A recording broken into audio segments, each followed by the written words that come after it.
Winds were strong in the evening when we arrived at this junction of three massive glaciers. As night fell and the stars came out from behind Mitre Peak, I once more fell in love with Concordia all over again.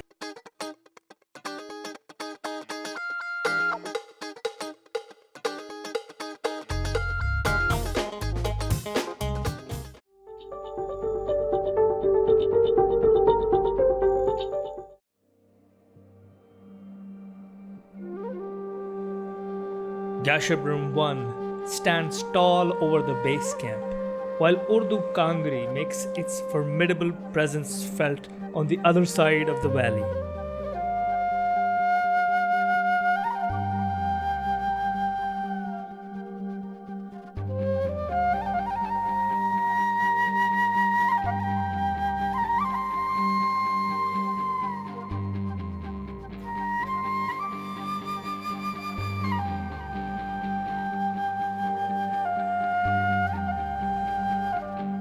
The base camp of Gasherbrum is on a singular, dry, rocky, and a humped band of debris that is sandwiched between icy crevasses and glacial streams. From here, the treacherous Icefall is visible in its full glory. All the 6 Gasherbrums share the same base camp.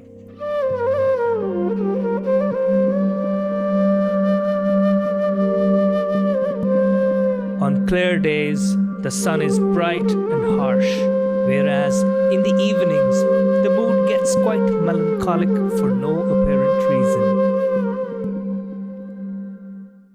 It's almost 12:30 a.m.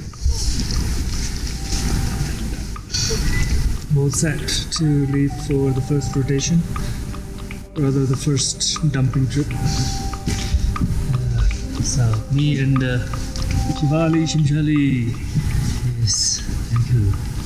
So we're gonna have some coffee and then we're gonna be going in the footsteps of Nim's, what's his name? Yeah, Nim's. So we're passing through the campsites, base camps. Shifa is leading. I don't know if you can see anything. Hi. Hello. Hello. Where from? I'm a local. I'm from Lahore. Very good. So it's almost 12:45, I guess, and we've been on the glacier just a bit. Now's the time we're all gonna wear our crampons and then start moving up the glacier. Subah ke 4 baj rahe. First light on Gasherbrum 1, Gasherbrum 2.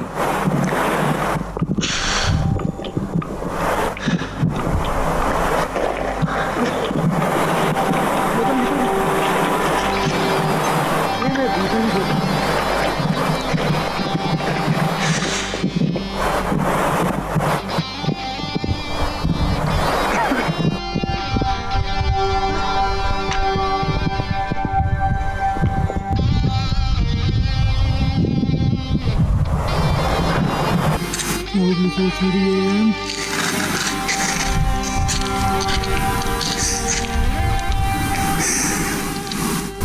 Gasherbrum 1, Gasherbrum 2, Gasherbrum me. We were pretty much in the heart of the Icefall as the early morning light started illuminating the Karakoram giants around us. Gasherbrum 4 seemed to have turned to gold in the otherwise icy blue and ash black vista.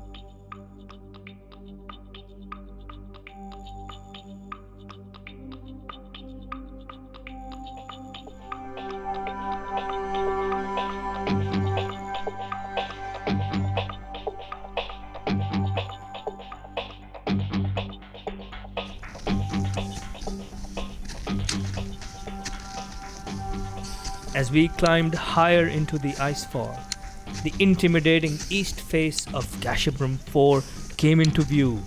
G3 and G2 were right next to it. It goes without saying that the view was out of this world.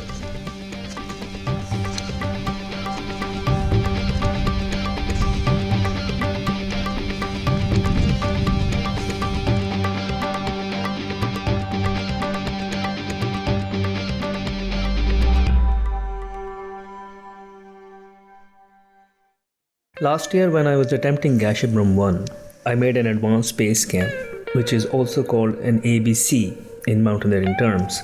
This was between base camp and camp 1, and this year I intended to do the same. But when I arrived at the snowfield where we had camped last year, I felt very strong and we decided to push on all the way up to camp 1 at 5,900 meters above sea level. But the decision somewhat backfired because the route to camp 1 this year was longer than last year, as it went west and around the crevasses instead of going straight through them. So we've probably been climbing for 10 hours. This is not the usual route. Whoever did the marking came first to Gasherbrum 4. We are close to the base, to camp 1, but this has been so exhausting. The sun is so hot.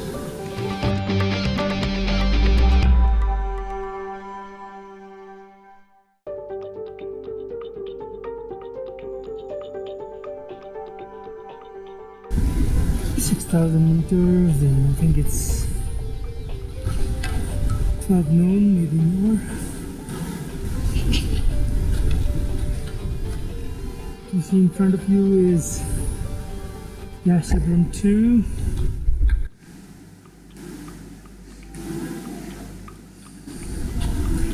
We're dodging crevasses all along.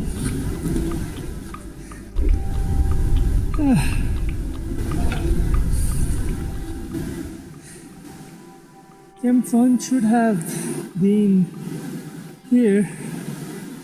We should have reached Camp 1 by now.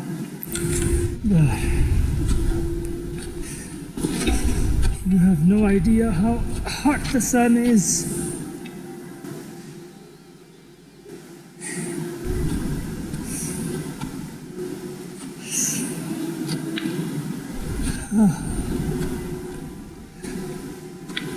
Finally, I see some tents. Yes.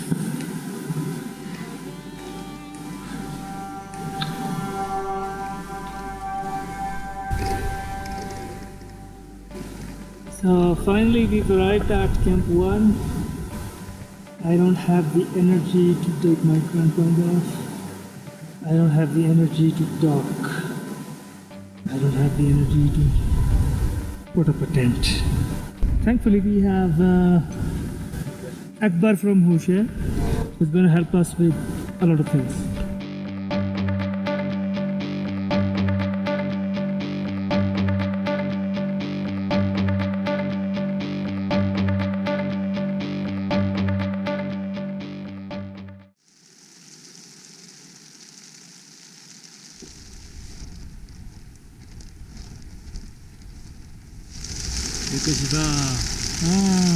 साथ भाई पेखाने मसद के पश्चिम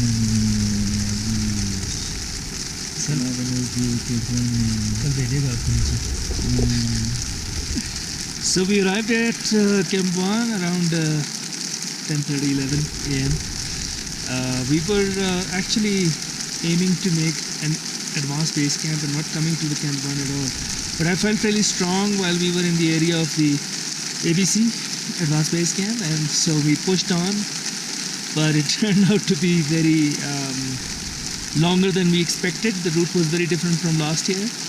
So, but we're here. But so you can hear the snowfall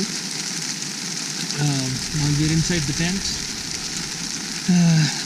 Not much that we can do right now. Let me just show you the snowfall.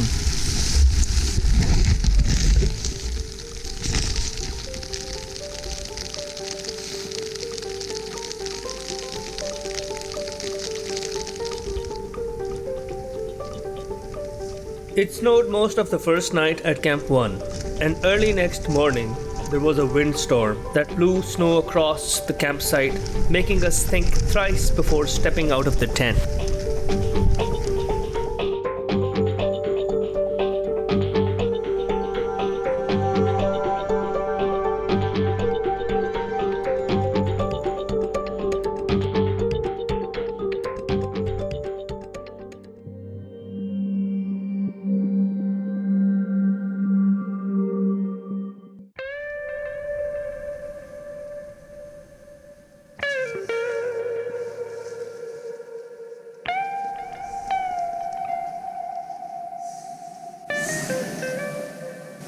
So Shifa, So Shifa is going down with some other members. This is the second night at Camp 1. Unscheduled section night. So I've decided to stay back and see if I can acclimatize into Gashabrum too. Lovely weather now. Last night and early morning was very turbulent. There was a lot of wind. That saddle over there that you see is Camp 2 of Chashkin 1. So a lot of activity today, this morning.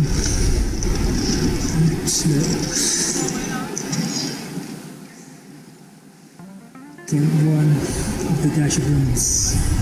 Beautiful weather. This is the side that you come up from. In front of you is Baltoro County. This is Chashkin 6, Chashkin 5, Chashkin 4, 3, 2, and 1. Wind has picked up again. Try and conserve some battery.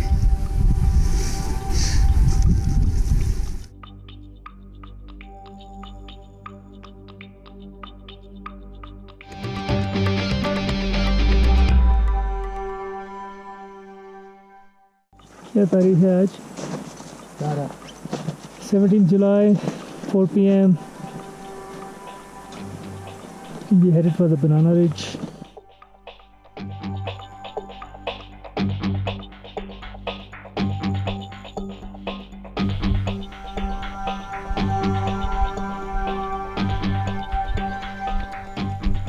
Having spent 3 nights straight at Camp 1, I had taken a big gamble. I should have gone down, recovered, and then returned for a second push, but I was willing to take my chances.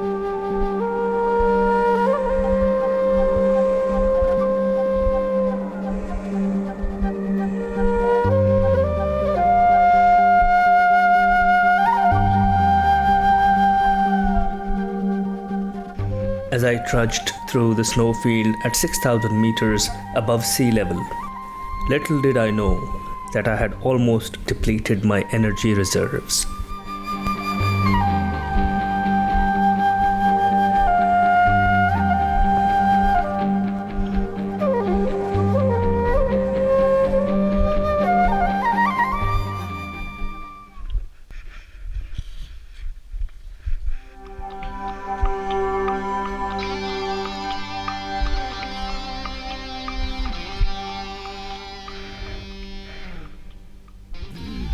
This was probably not the right time of the day to be climbing this section. The snow was way too soft at the base of the Banana Ridge, and it took a lot of effort climbing a relatively straightforward portion. After gaining only 300 meters, I realized that my legs could not take it anymore. So I decided to climb back down and rethink my strategy.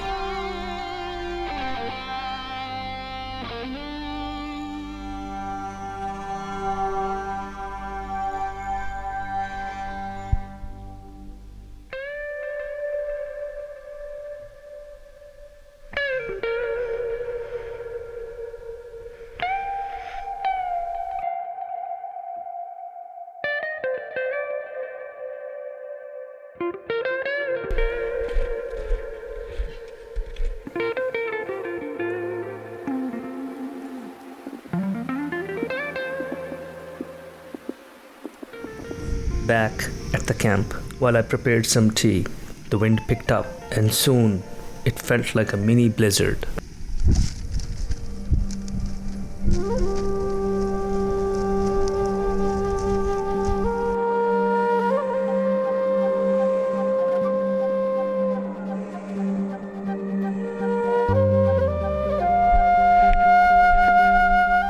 The next morning, we decided to pack up and head down to the base camp. I was very upset, not because that I had to go down, but because 2 fingers of my right hand were feeling very cold and very sensitive.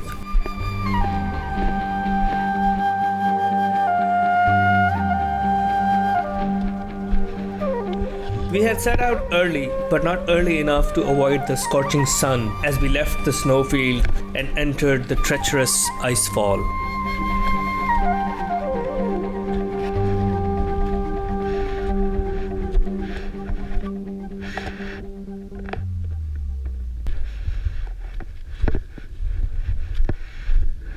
The Icefall is like a huge frozen river that cracks up because of the sudden change in altitude and gradient, resulting into crumbling islands and towers of ice and deadly crevasses that can be hundreds of meters deep.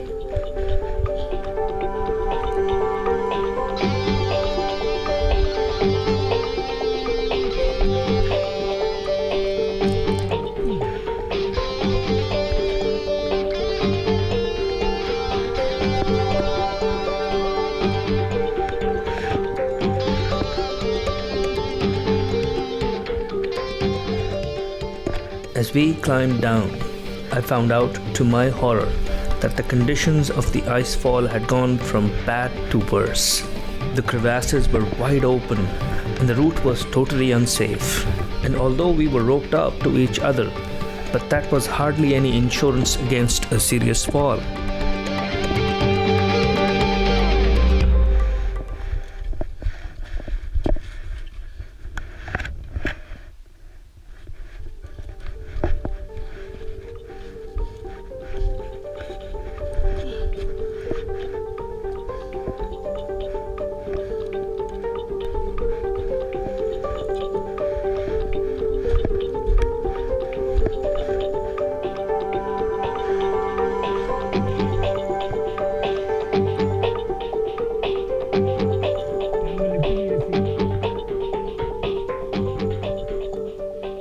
The climbing boots are large and clumsy and make it harder to negotiate the twists and turns in this unforgiving terrain.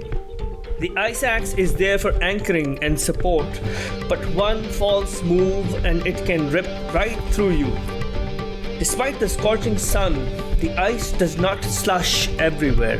The dilemma is that you've taken the crampons off so that the snow would not accumulate under your boots. But then there are sections that are still hard to grip. Each step on the slippery surface is a potential injury, and in some cases, even a very painful death.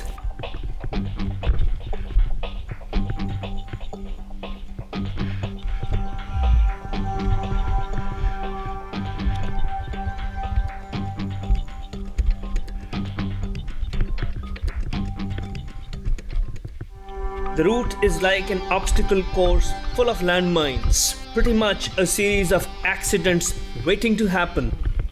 Despite all odds, one has no choice but to negotiate as safely as possible through these life-threatening conditions. After all, this is a self-inflicted ordeal.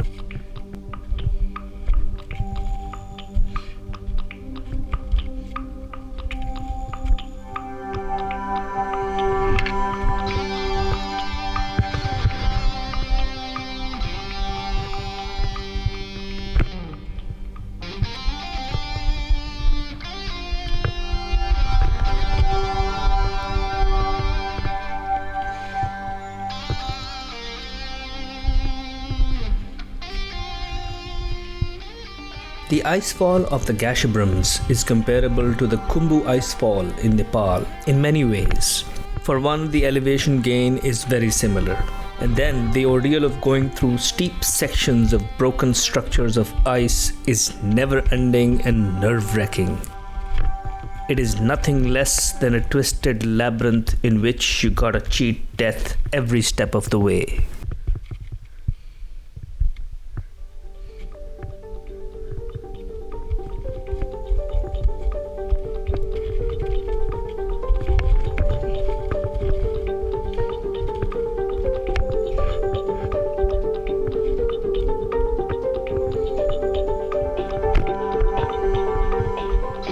It was almost noon, and with the brutal sun high in the sky, this was possibly the worst time to venture into the heart of the Icefall. But we had to be quick, as the worst was yet to come.